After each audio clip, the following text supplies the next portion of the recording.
Okay, so we're going to start with the reading from Emmett Fox for 19 November. And the reading is, Why Worry? And this is what Emmett Fox says. Nothing is really worth worrying about. Nothing is really worth getting angry or hurt or bitter about. Positively nothing is worth losing your peace of mind over. These important truths follow logically upon the following fact. You are going to live forever somewhere. That means there is plenty of time to get things right again if they have gone wrong. No matter what mistake you may have made, enough prayer will overtake it and cancel it. If those you love seem to be acting foolishly, you can help them with prayer to be wiser. And meanwhile, if they suffer, it means that kindly nature is teaching them a lesson that they need to learn. But suppose something awful should happen. What then? Suppose you lost everything and landed in the poorhouse. What then? Think what a wonderful demonstration you could make there, and you would probably learn several valuable lessons there. And anyway, it would be quite interesting. Suppose the whole universe blew up. What then? When the dust settles, God will still be in business, and you will be alive somewhere, ready to carry on. And then from Psalm 55, Cast thy burden upon the Lord, and he shall sustain thee. He shall never suffer the righteous to be moved.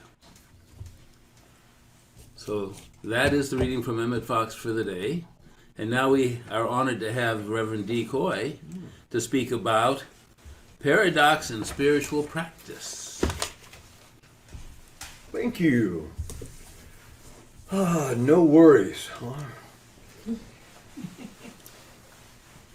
Well, I could practice that. I could practice. I would need to practice that. I do need to practice that more and more. Well, that does tie into this idea of paradox. And paradox as a mindset, or using paradox as a spiritual practice. And that's kind of the subject I want to put out there to see if it resonates with anyone. And what we know, of course, is that the paradox is a statement or a question or a situation in which there are opposites that are presented.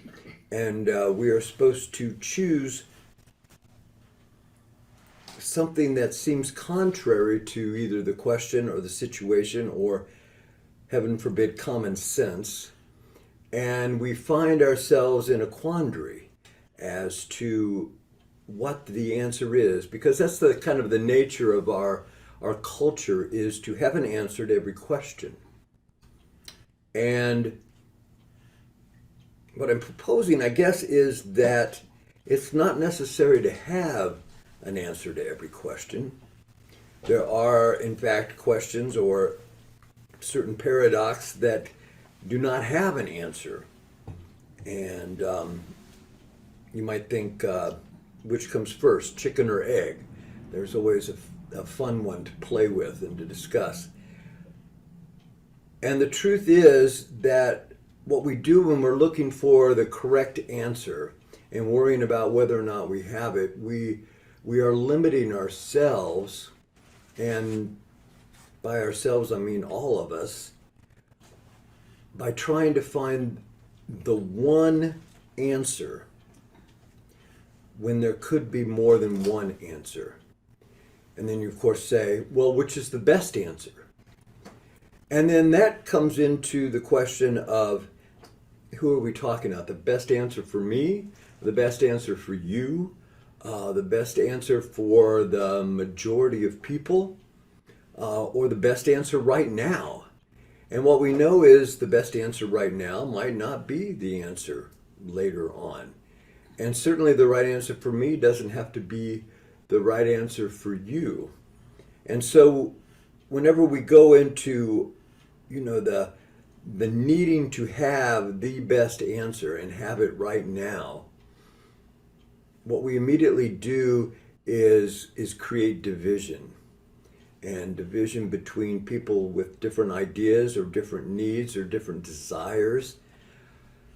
What we call in to a division that will present itself in the future when our answer no longer seems correct, or the given answer, or what we know to be the correct answer, no longer applies.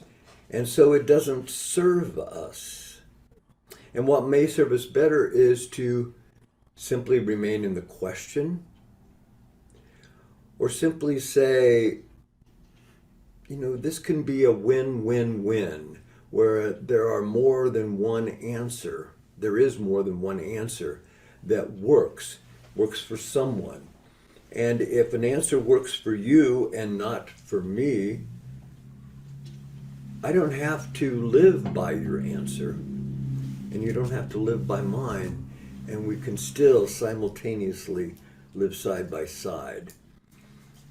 And so what this is, when as a matter of putting it into spiritual practice, is that makes it a conscious effort to get closer to that thing that we call the divine, or the creator God, or that which created us, that which has infinite perspective, and to get closer to that thinking and that outlook as ours, in an effort to bring harmony, certainly, and to bring us to the place where there can be infinite diversity, and that can be the defining element of this thing called a heaven on earth. And so that's my point. It's made. Unless you'd like me to go into some other examples, and but I think I'd rather go into discussion if we can. Okay, we can.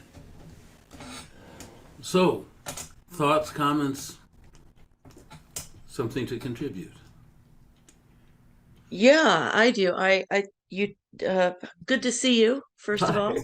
Hi. Second, you took a jump there, and so I want to see if I understand the connectivity.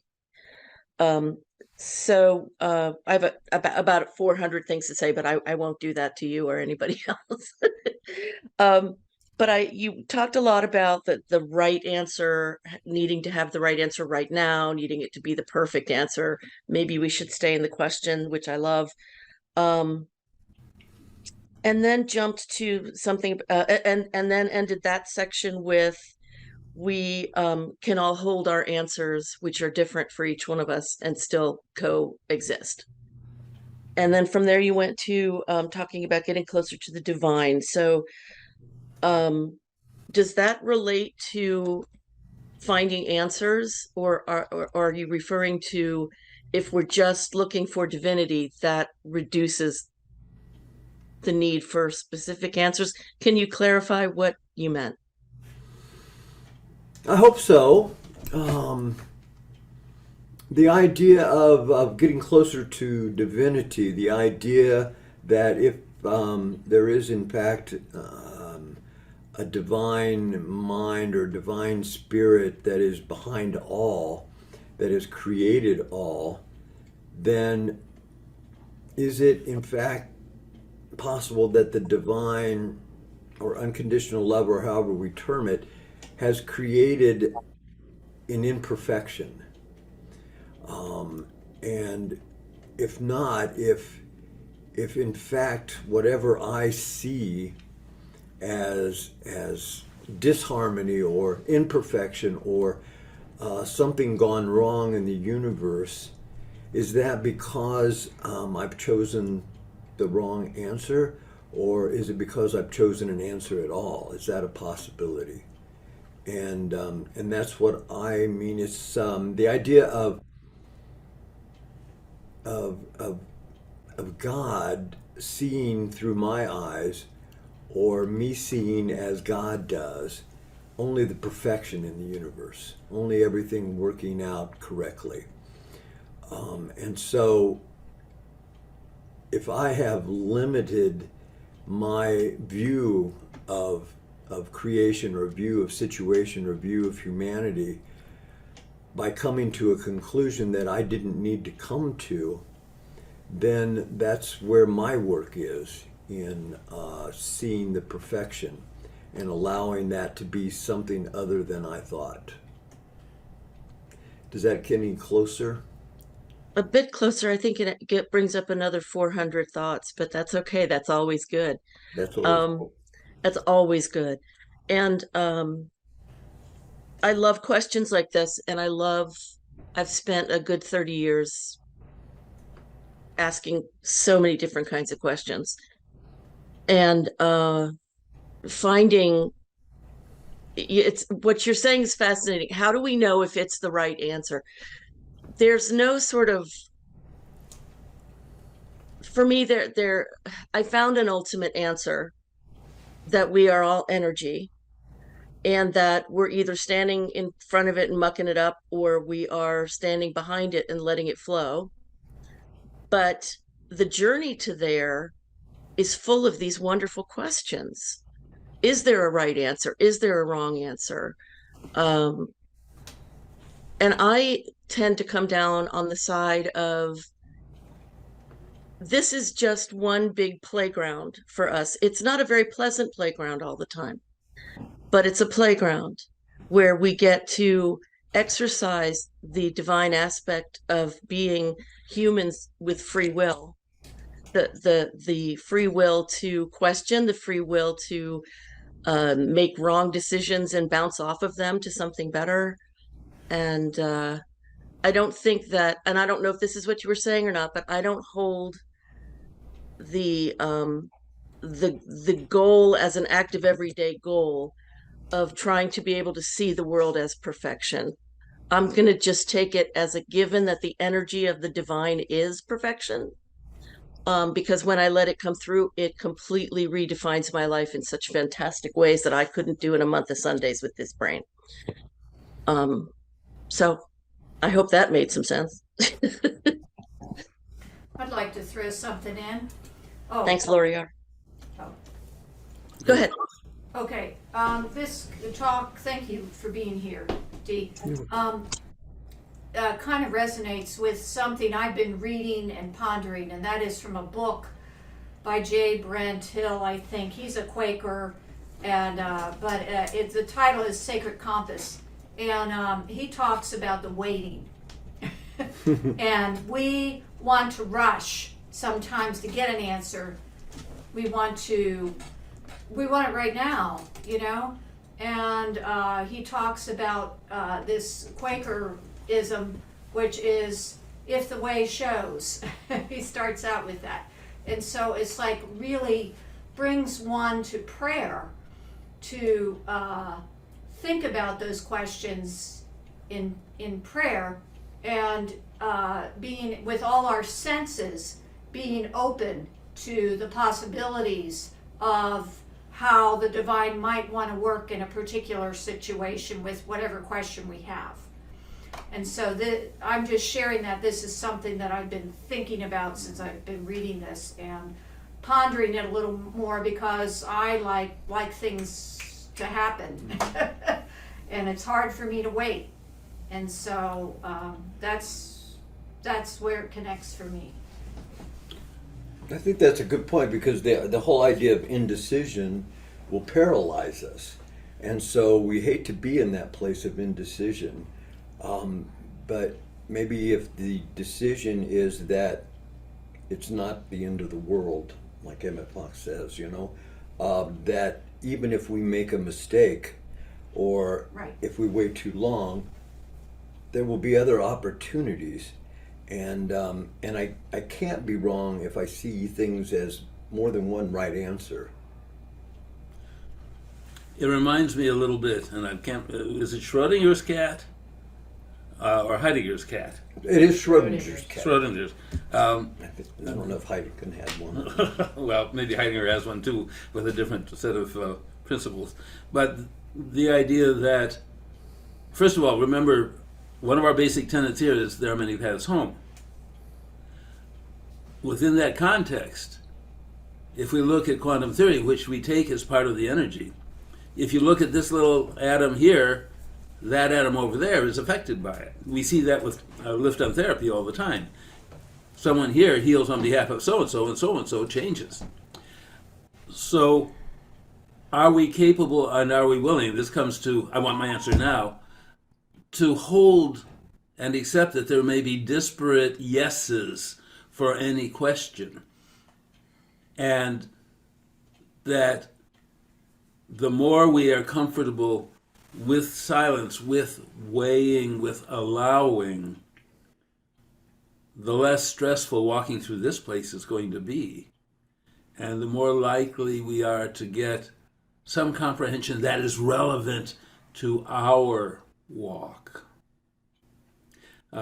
In business, if I'm dealing with something here, something fairly major, like we're having to replace the stair lift that we have here because after 70 years it finally died. And we've had all these people calling, giving us quotes, and I tell every one of them, we make decisions like molasses. And in making decisions like molasses, it finally became clear, something that I would never have thought of at the first. We neglected to ask the old stair lift if it wanted to keep working. So Phyllis and I went over, we put our hand on the stair lift. The stair lift will let me speak on its behalf. Stair lift, do you want to keep working? Do you want to retire? That answered the question. But that was 3 or 4 weeks later, and it had been broken for better than a month, but nothing else was working to get it fixed. So one of the questions I always ask in any decision, particularly about the divine, is, how do you know? How do I know? Whatever the answer is. And what I have to recognize is, whatever the answer is that I find and that I know, and George Fox talks about knowing from the spirit within, it isn't necessarily the same as him, and yet he's got the spark of God in, they've each got the spark in, each of you has the spark in, but you may get different understandings because of where you are now. And to quote Emmett Fox in this reading, what does it matter? What matters is the level of comfort we have walking in what I call the amorphousness of divine existence. There isn't a hard right or wrong, aside from we may all agree that hatred is wrong. That is not of God. But in terms of comprehending the broader part, I happen to think that a lot of paradoxes exist right together, because the divine is so broad, so far beyond what we can hope to grasp in this life, or even in our shamanic or intuitive inputs from the other side. We're still limited.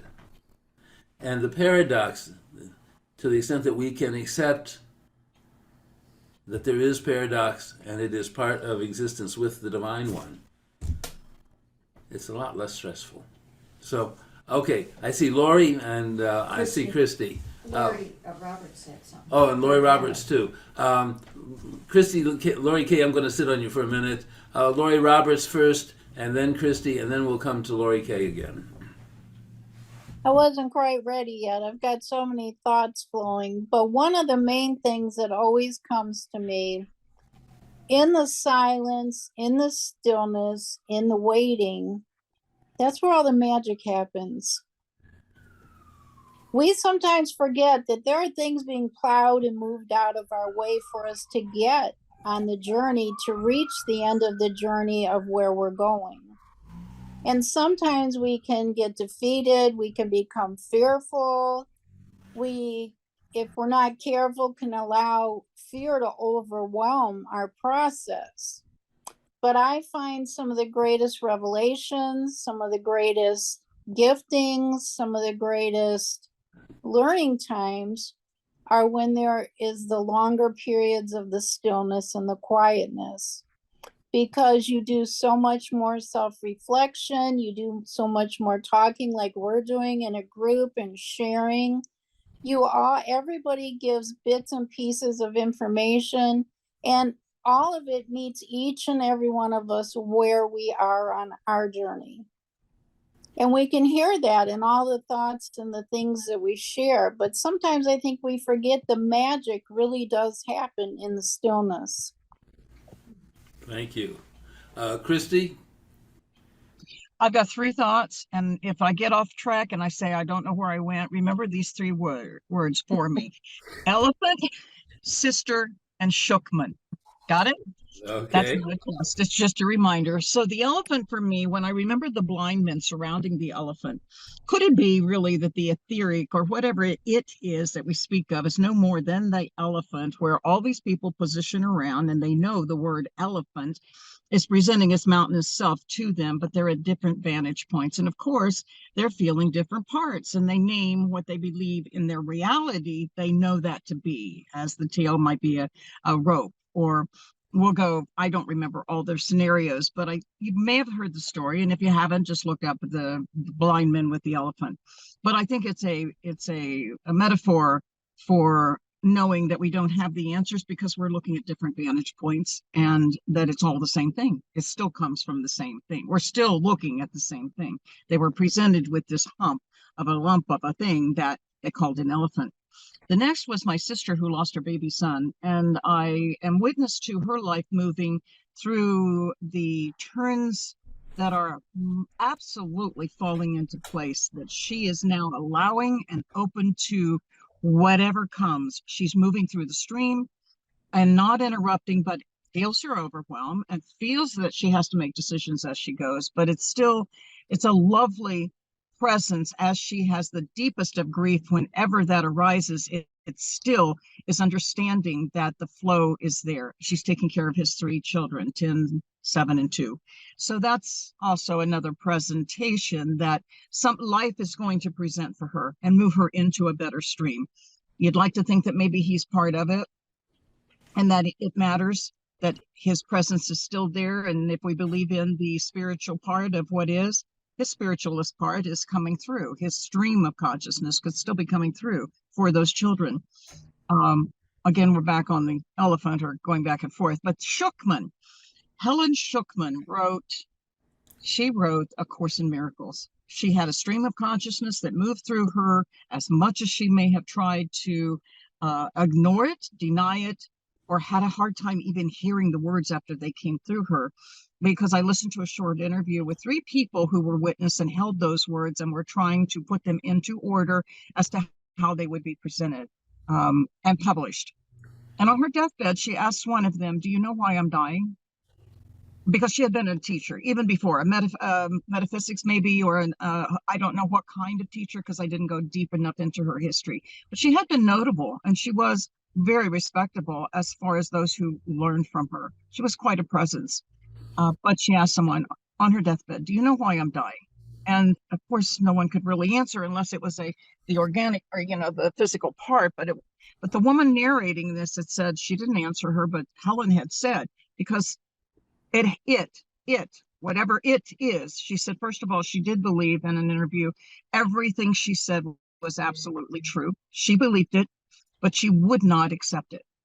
So on her deathbed, she said she had to be gotten out of the way. She felt that whatever presence it was, whatever came through her, that gave her all of this information, if you read A Course in Miracles, it had to get her out of the way, or it would never be presented. It wouldn't go anywhere.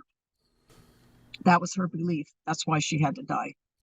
So I'm only pulling all of these together in the glue of whatever it is bigger and as small as we know, because we use our brains to keep questioning. And for me now, where I am with everything that's happened for me, is to stop questioning and to go into the silence and to realize it's already operating. I'm only interfering almost as if you were taking a special diet. The way that we go through to health is to be what? To allow the body to have all the nutrients in an organic way, in a very fresh world of understanding. How do you feed a physical body? How do you feed biology? And then a lot of it is to get out of the way and quit giving it the wrong things. That's kind of it. Maybe it's kind of pretty jumbled, but I hope it found some string. Thank you for letting me share. Okay, Thank you for being here. Christy, you'll want to take your hand down, by the way. So, Lori Kay, you had something to offer. I do. Two things. When Dee was talking about, is it the right answer? Is it the wrong answer? Is it right for now? Is it wrong for now? That is the mind, separate from the emotion, separate from feeling, separate from sensing. And my answer to how do I know when it's a right answer is I get a flash of inspiration, but it all comes from me being connected to how I'm feeling. If I'm disconnected from that, then I'm going to go running around looking for the right answer and I never find it. Secondly, Lori R said something about getting to the end of the journey. And I realized that the end of the journey is right now and right now and right now. And it's later. That's really the big paradox I can put my finger on. Because God is now, we are now, the energy is now, it's always now. So it's not like, it's a mindset shift from, well, I'm imperfect now, but sometime in the future, I'll be freaking perfect. No, you're freaking perfect now. And that's really hard to hear if you're like in a time of insane pain. Like that's really, really hard to process, but it is, I feel, nonetheless true. And that what's happening is that we're just growing so fast. We keep coming up against these aspects of our own selves that we've put into motion. I don't think it's put on us, that we've put into motion. And then we're like, oh, holy cow, what am I supposed to do about this? What does it mean? Am I being punished? None of that. It's just we've decided that some part of us is like, I need to grow. So I'm going to keep coming up against this until I realize that it's either a bouncing off point to get to something better, or that it's something that's not real, or that I'm just freaking tired of it, or I'm ready to leave the body because I'm tired of fighting with it. There you go. Okay. Anybody else with something to contribute? Ellie, yes.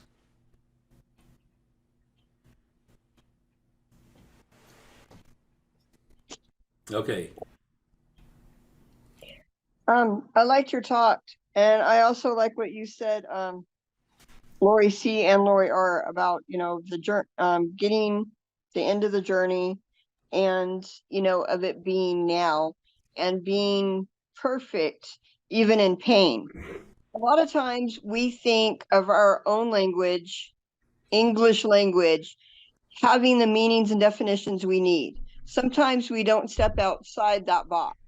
In the Hebrew, the word perfect means complete and whole. So in pain, you can be complete and whole in that moment because that's where you are in that moment. And then from there, when you accept it, when you have gratitude for that moment, then you can move forward. But sometimes I have found I can't move forward until I accept and I'm perfect or whole in that moment.